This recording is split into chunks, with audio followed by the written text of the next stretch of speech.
Yenko eye House of Folk phobia. Never say that until the bones are rotten. Dan Kofi Wayo Quaye, the defensive talisman. Ono a former player, Erima House of Folk, Wakasa Kakra. Ose supporters, Erima has. Ose Muntu DSC for last season, no Muntu Chine. Now for moon focus, Togbe a investment, a good initiative, and on the other House of Folk.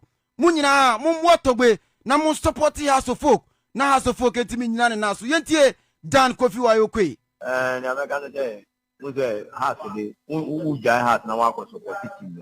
U ba nya kwa me me na say omo forget now happy this is the time say papa ni shine nya because u share nya ma oye oku ma ona one of the best we are oyama me me smart say you Ghana first who you go through if you are any wafa me who development see that me me say supporters no omo share papa na ade omo ye but me 100% sure say this year no things will change for us.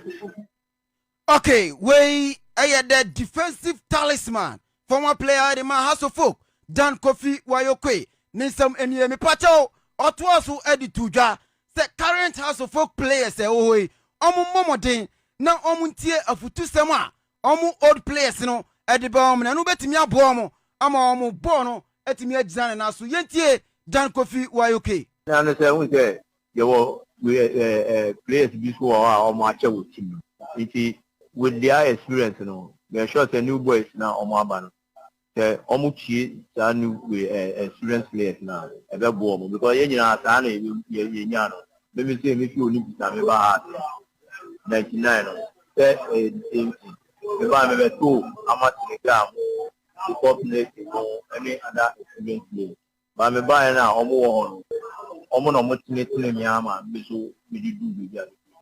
Okay, etinu players amu currently mutie old players na sem na fe no so etimi aboa won